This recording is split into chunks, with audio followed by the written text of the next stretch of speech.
It's a pleasure to be coming back here after pretty many years. I passed my master's at 2005 from this particular university, and it's like a homecoming to me. So thank you, Professor Varuthi, thank you ma'am, thank you everybody to be there. And yes, well, my paper has a title which says Myth and Architecture in Ulysses.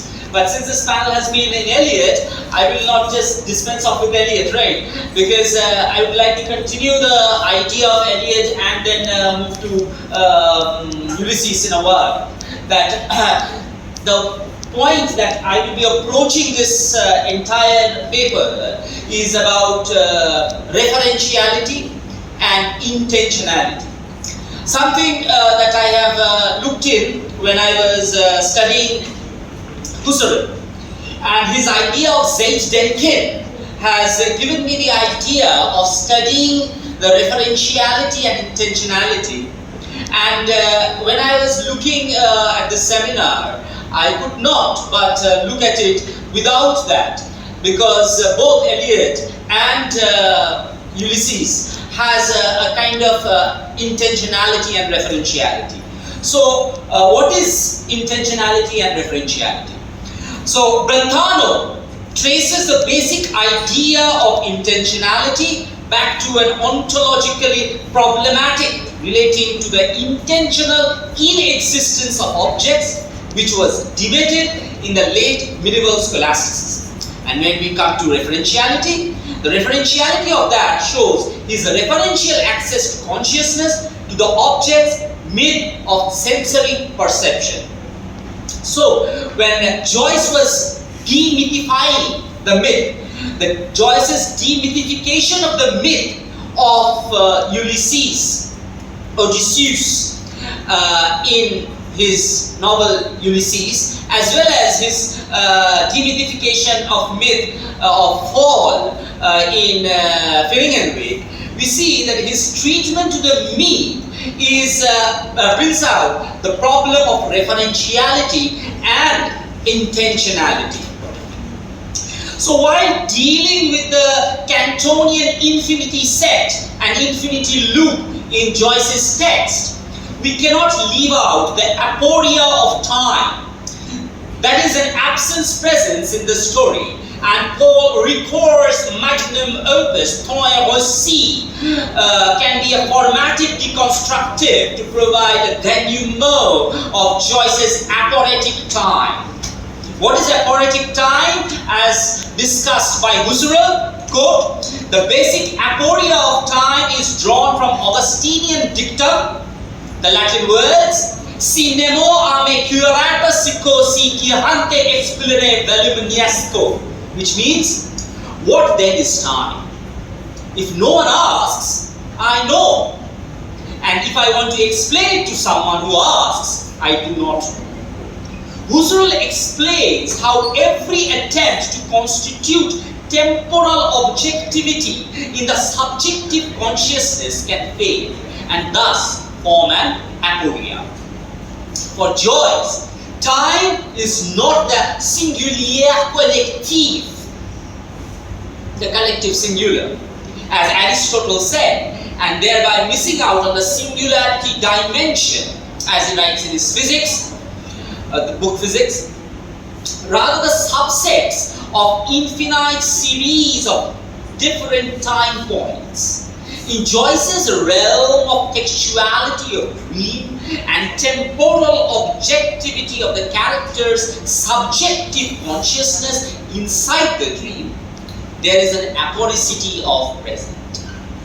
The retentional value of now for Joyce is its potential, not potential, potential, which is a coined word from potent to essential, extension of now that, which according to Heidegger is Zeit zu. And there is an existential question of now that is determined by the present preoccupation of making present, as Ricoeur mentions. C'est le temps présent, c'est le former à faire de temps présent. as Ricker pointed out in French, making of a present, which temporalizes itself in the unity of retentive awaiting. So when we are talking about retentive awaiting, this retentive awaiting in Ulysses and by extension to Finnegan Wake is something that has brought out the problematics of what we should not expect and what we should stop making the expectation be in a presence. And there we finally enter into what Augustine calls distentio animi, the time of soul. And as we move to the next part of my discussion, Joyce's demythification of the myth brings out the problem of referentiality and intentionality with what Husserl calls Zeitdenken. The ontological status of myth as object is solely determined by the factor whether consciousness has its epistemic access to the myth in existing, that is, Odysseus in Odyssey, in Joyce's consciousness, or to a new myth that exists independently of social consciousness. The limit of cognizability, or to use Husserl's terms, Arkenbarkeit, of consciousness of Leopold Bloom in his epistemic access to Odysseus myth ultimately determines the ontological status of the myth in itself. The epistemic referentiality of the myth thus extends from the referential consciousness of Stefan to his epistemic reference of Bloom, and further to the mode of existence of the reference of Odysseus and Ulysses, which seem to indicate the intentionality of Joyce as the real object. Objet real is excluded in the phenomenology of the novel's architecture to be a Kantian a priori Vorstellungen. According to Kant, time is nothing other than the form of inner sense, that is, of the intuition of our self and our inner state. For time cannot be a determination of our outer appearances. It belongs neither to a shape or position, but on the contrary determines the relations of representation to our inner state. And just because this inner intuition yields no shape, we also attempt to remedy this lack through the analogies and represents a temporal sequence through progressing through a line and progressing towards infinity, as he writes in Critique of Pure Reason. So the narrative of Ulysses progresses from a line to an infinity, and a labyrinthine chronology of time is a performative guide. We can use Husserl's term noesis and noema to designate Joyce's intentional acts of consciousness of the myth and the outcome in the constitution of Ulysses in his consciousness. At the same time, the persistence of what Husserl calls hylistisch datum, hylectical data. So hylectical data is not just sensory data. So when we are saying hylectical data is emphasized, which has pure sense data escapes the phenomenological reduction and remains such as the residual in the consciousness of the readers. Referentiality to Ulysses defines itself as a referential access to the consciousness, to the Dantesque myth as well as Homer's, with that of sensory perception, judgment and cognition, in which the myth formed the final referent in Joyce's novel. In the phenomenological framework, intentionality of the myth refers to the intentional access of Homeric consciousness to objects irrespective of their conscious immanence or transcendence. The analogy between intentionality and referentiality is therefore based on the act character as well as the directionality of consciousness, which suggests the characteristics attempt of consciousness to gain intentional reference, intentional and referential access to the finality of Joyce's infinite mirror of myth building. It's like We are into a meson beam. We are kind of into an infinite objectification within an object, a kind of what we call an effect that moves from inside to the insider. And finally, this creates the novel Ulysses more as a Zeit object, a Drost object, or time object rather than a myth in itself.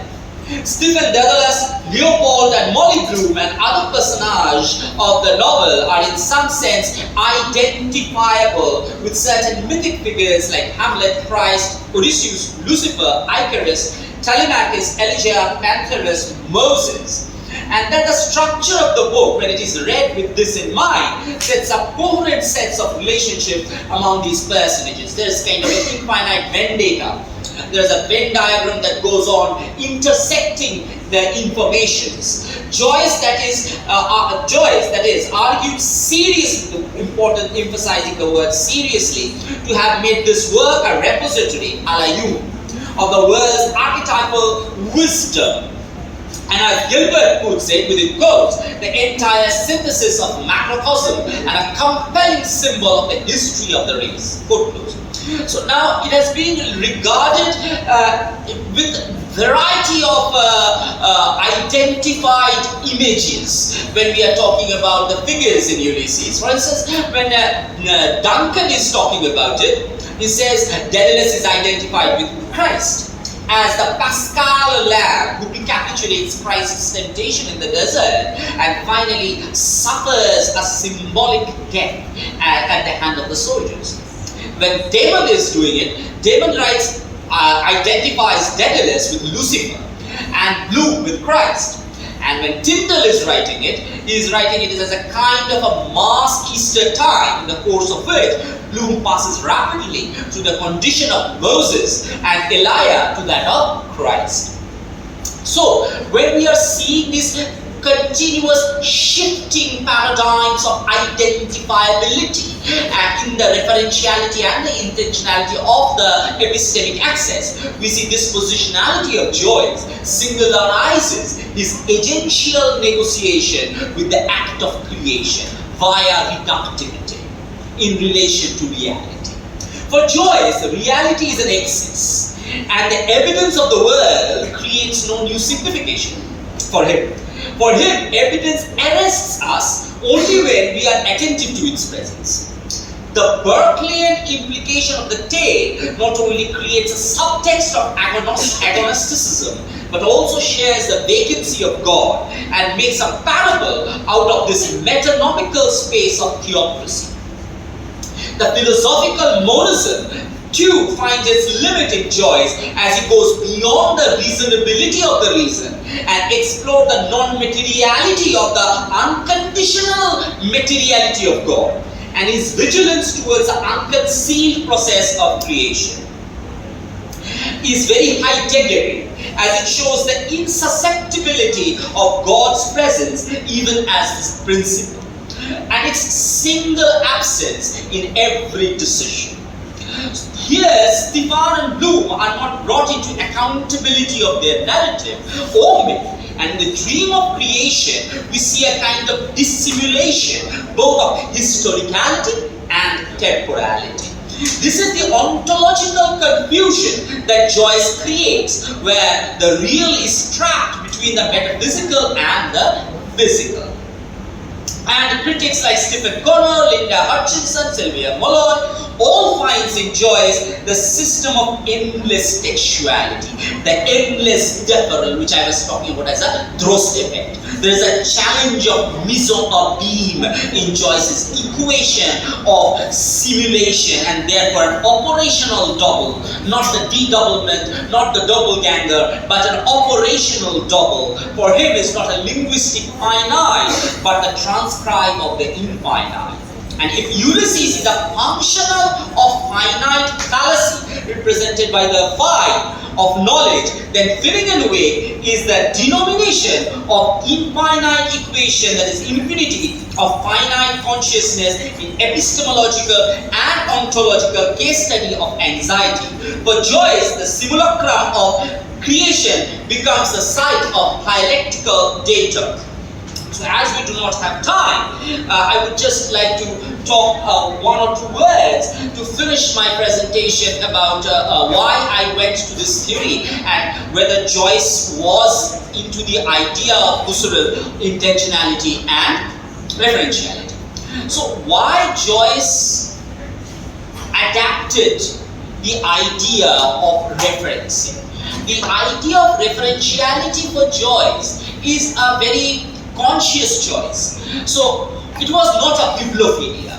He was not bibliophilic. He was not accumulating. He was assimilating.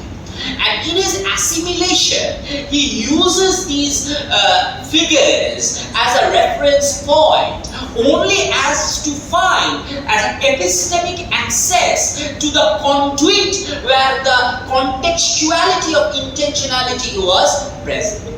So I think I should end here now. Okay, thank you.